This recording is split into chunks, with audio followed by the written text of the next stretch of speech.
नमस्कार दोस्तों, आइए आज हम लोग त्रिकोणमिति का पहला टॉपिक पढ़ेंगे। त्रिकोणमितीय अनुपात, ये थ्योरी का पार्ट होगा। चलिए इसको हम अच्छे से समझने का कोशिश करते हैं ताकि आपको अच्छे से सारे सवाल बन सके। त्रिकोणमिति जो है मेनली समकोण त्रिभुज के लिए बनाया गया है। चलिए पहले मैं एक त्रिभुज दिखाता हूँ कि ए बी सी, मैंने एक त्रिभुज बना लिया। ए बी और सी एक त्रिभुज है। अगर कहीं इस तरह से आपको नज़र आ जाए तो इसका मतलब समझिएगा कि ये 90 डिग्री है।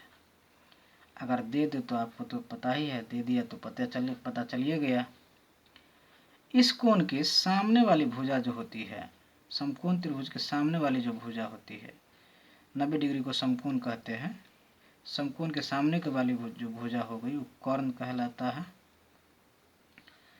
ये इस कोण के लिए ये लंब हो जाएगा और ये आधार हो जाएगा। तो चलिए, कर्ण को हम अंग्रेजी में हाइपोटेनियस कहते हैं, तो इसको हम H से डिनोट करेंगे। आधार को अंग्रेजी में बेस कहते हैं, इसलिए हम इसको B से डिनोट करेंगे। और लंब को परपेंडिकुलर कहते हैं, इसलिए इसको हम P से डिनोट करेंगे। तो चलिए आइए इससे कुछ फार्मूला बनाते हैं जो आपके एग्जाम के पॉइंट ऑफ व्यू से बहुत ही ज़रूरी है। तो पहला फार्मूला होगा कि कर्ण का जो स्क्वायर होगा लंब और आधार के स्क्वायर का जोड़ होगा। चलिए देखते हैं। कर्ण का स्क्वायर बराबर होगा लंब का स्क्वायर जोड़ आधार का स्क्वायर। अगर कर्ण बराबर h है तो इसको हम ये भी लिख सकते हैं कि h का स्क्वायर बराबर p का स्क्वायर जोड़ b का स्क्वायर। दूसरा फार्मूला होगा कि कर्ण पर से जब स्क्वायर हटेगा तो ये दोनों पे रूट चढ़ जाएगा। तो आइए देखते हैं। कर्ण बराबर हो जाएगा रूट अंडर लंब का स्क्वायर जोड़ आधार का स्क्वायर। इसी तरह से आगे भी पढ़ेंगे। लंब का स्क्वायर पढ़ेंगे तो आधार कर्ण की इस साइड चला जाएगा, मतलब बराबर की इस साइड चला जाएगा, तो कर्ण में से घट जाएगा। तो लंब बराबर हो जाएगा रूट अंडर या अंडर रूट कर्ण का स्क्वायर घटे आधार का स्क्वायर। अगला फार्मूला होगा आधार बराबर रूट अंडर कर्ण का स्क्वायर घटे लंब का स्क्वायर, लंब का स्क्वायर। तो ये फार्मूला आपको याद रखना चाहिए, ये बहुत ही ज़रूरी है। चलिए अब हम पढ़ते हैं त्रिकोणमितीय अनुपात। तो त्रिकोणमितीय अनुपात जो होता है, त्रिकोणमितीय अनुपात में आपको याद रखना है कि त्रिकोणमितीय अनुपातों की कुल संख्या जो होती है वो 6 होती है। तो क्या क्या होती है आइए देखते हैं। साइन, कोसेक, कॉस, सेक, टैन, कॉट। अब मैं कुछ साइन लगा रहा हूँ इस बीच में और इसका मतलब समझाता हूँ।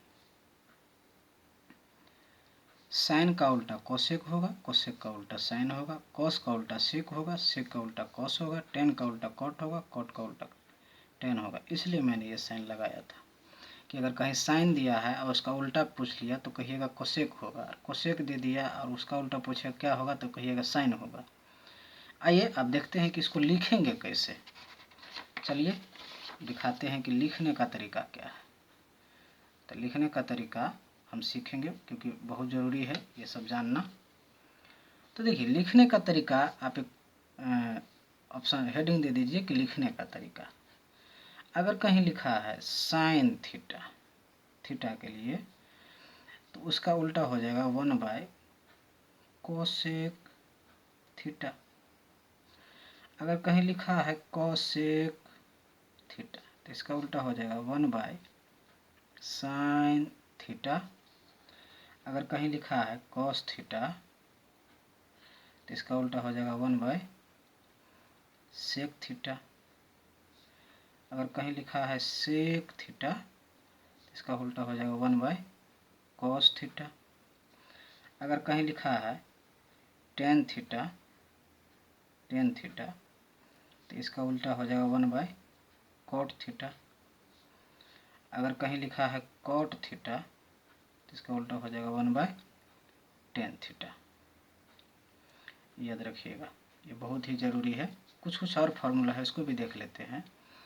जैसे sin theta into cosec theta कहीं लिखा रहे तो इसको गुना करने पर 1 आता है। दूसरा है cos theta into sec theta कहीं लिखा है तो इसके बराबर में भी 1 ही होगा। फिर कहीं लिखा है tan theta into cot theta तो ये भी 1 हो जाएगा। इसलिए क्योंकि देखिए tan का उल्टा कॉट है तो कॉट की जगह क्या हो जाएगा, चाहे tan की जगह क्या हो जाएगा, tan की जगह देंगे तो 1/cot, तो कॉट से कॉट कट गया तो क्या बच गया, 1 बच गया। इसलिए इसको एक फार्मूला ही बना दिया गया। कुछ और भी आपको याद रखना चाहिए, जैसे sin स्क्वायर थीटा जोड़ cos स्क्वायर थीटा बराबर 1 होता है। सेक स्क्वायर थीटा घटा tan स्क्वायर थीटा बराबर 1 होता है। और cosec square theta minus cot square theta बराबर 1 होता है। इसी को फार्मूला बना के कोई लिख देता है। यहाँ देखिए कि साइन स्क्वायर थीटा बराबर हो जाएगा, कोस उधर चला जाएगा तो हो जाएगा 1 माइनस कोस स्क्वायर थीटा, और साइन थीटा पर से स्क्वायर हटेगा तो इस पर रूट चढ़ जाता है, इसलिए 1 माइनस कॉस स्क्वायर थीटा हो जाता है। इसी तरह से कॉस थीटा बराबर हो जाएगा 1 माइनस साइन स्क्वायर थीटा। ये दोनों फार्मूला जरूरी है, बहुत जगह आपको काम आएगा। इसमें भी हो जाएगा सेक स्क्वायर थीटा जो है हो जाएगा 1, और ये माइनस इधर जाएगा तो यहाँ हो जाएगा प्लस tan स्क्वायर थीटा, और इस पर से स्क्वायर हटाएंगे तो हो जाएगा सेक थीटा बराबर √1 प्लस tan स्क्वायर थीटा। और भी सारे फार्मूला बन सकता है इससे भी और इससे भी, तो इसको ध्यान रखिएगा। चलिए अगला चीज़ पढ़ते हैं। अगला चीज़ हम पढ़ेंगे कि त्रिकोणमितीय अनुपात जो होता है sine theta cos theta tan theta, इसका सूत्र क्या होगा। तो लिखिए यहाँ साइन थीटा बराबर क्या होता है। तो साइन थीटा बराबर हम पढ़े थे कि लंब बट्टा कर्ण होगा, लंब और बट्टा कर्ण। तो लंब को हम P लिखते हैं, कर्ण को हम H लिखते हैं।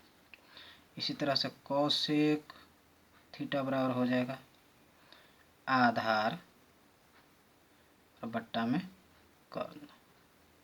तो आधार हो गया क्या, आधार को हम लिखे हैं B और कर्ण को लिखे हैं H। अगला चीज हो जाएगा कॉस थीटा बराबर हो जाएगा, गलती हो गई माफ़ कीजिए, ये वाले छोड़ दीजिए, इसको मैं फिर से बताता हूँ। कोसेक थीटा यहाँ लिखिए, कोसेक थीटा बराबर हो जाएगा कर्ण बट्टा लंब। तो कर्ण क्या है H और लंब क्या है P। अब लिखिए कॉस थीटा बराबर होता है आधार बट्टा कर्ण। तो आधार को क्या लिखे हैं B और कर्ण को क्या लिखे हैं H।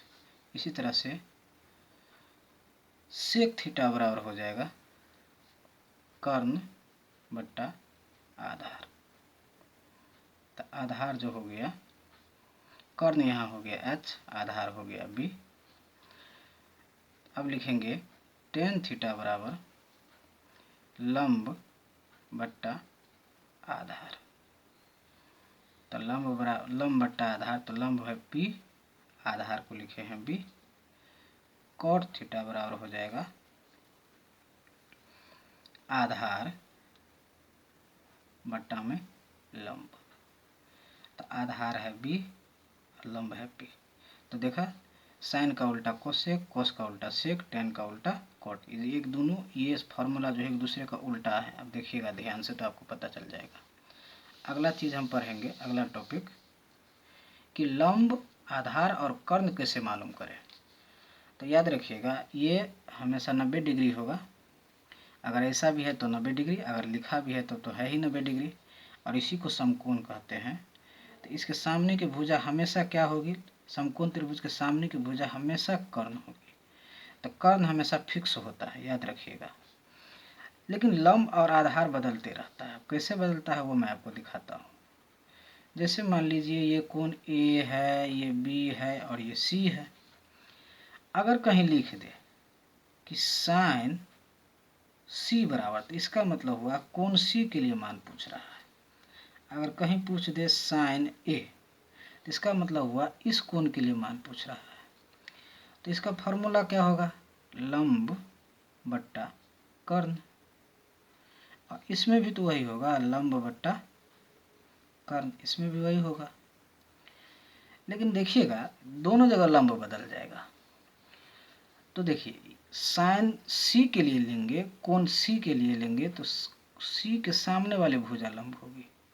क्या होगी, कोण C का जो सामने वाला भुजा होगा इसके लिए ये लंब हो जाएगा। इसका मतलब लंब क्या कौन हो गया इसका, AB। तो AB और कर्ण है AC। अब इस कोण के लिए साइन A के लिए कह रहा है, तो इसके सामने वाली भुजा कौन है, ये है। तो कोण A के लिए लंब कौन हो गया, BC। तो यहाँ लिखेंगे BC और लंब कर्ण हमेशा फिक्स है तो AC। अब मान लीजिए AB दिया है 3, BC दिया है 4 और कर्ण तब हो जाएगा 5। तो लंब यहाँ क्या है, AB। तो AB कितना है 3 और AC कितना है 5, BC कितना है 4 और AC कितना है 5। तो देखा दोस्तों कि सेम अगर अनुपात है लेकिन कोण बदल गया तो इसका मान भी बदल गया। इसी तरह से और में भी हो सकता है, लंब में, कोस में, टैन में, कोसेक में, सेक में, सब में हो सकता है। तो ये आपको जानना जरूरी था, नहीं तो कन्फ्यूजन होता। तो इसलिए आपको ये सभी ध्यान में रखना चाहिए। चलिए कुछ और पढ़ते हैं। जैसे दिए गए कोण को चित्र द्वारा दर्शाना। कभी कभी आपसे पूछा जाएगा कि कोण C बराबर 90 डिग्री है, तो आपको सबसे पहले चित्र दिखाना आना चाहिए, चित्र बनाने आना चाहिए। तो मैं एक त्रिभुज बना लेता हूँ, क्यों, क्योंकि मैं त्रिकोणमिति पढ़ रहा हूँ तो इसलिए त्रिभुज ही बनाऊंगा। और फिर कहीं लिखा है कोण A बराबर 90 डिग्री, तो इसके लिए भी एक त्रिभुज बना लेता हूँ। तो याद रखिए कि जो कोण दिया रहे पहले वो कोण डालिए। जैसे कि मैं ये 90 डिग्री डाल देता हूँ और ये इसका नाम है C, और इसमें मैं डाल देता हूँ 90 डिग्री और इसका नाम है A। तो A हो गया, तो इसका मतलब हो सकता है ये B होगा, ये C होगा, तो A B C एक सीरीज बन गया। इसी तरह से यहाँ C है तो हो सकता है यहाँ B होगा, तब ना B C, तक जब ये B यहाँ हो गया तो ये यहाँ हो जाएगा। इसको ऐसे भी लिख सकते हैं कि एक ऐसे त्रिभुज बना लेंगे, सबसे पहले जो कोण दिया है उसको लिख लेंगे, ये C दिया है, इसमें भी वही कर सकते हैं कि सबसे पहले जो कोण दिया है उसको लिख लेंगे, कोण A दिया हुआ है तो A के बाद B डालेंगे, A B और यहाँ C। इसी तरह से यहाँ C दिया हुआ है तो इसको मैं लिख सकता हूँ B और इसको लिख सकता हूँ A, क्योंकि A B C ये भी एक सीरीज बन गया। तो दोस्तों ये आपका यहाँ तक ख़त्म हुआ आपका थ्योरी। और भी एक दो थ्योरी होगा तो उसको हम प्रश्न के साथ पढ़ेंगे। और अगला टॉपिक, अगला वीडियो जो आप देखिएगा वो आपका होगा प्रश्नावली से हम प्रश्न करेंगे। अगर आपको अच्छा लगा हो तो लाइक कीजिए, सब्सक्राइब कीजिए चैनल को, और कुछ सुधार करने की ज़रूरत है तो भी बताइए। धन्यवाद।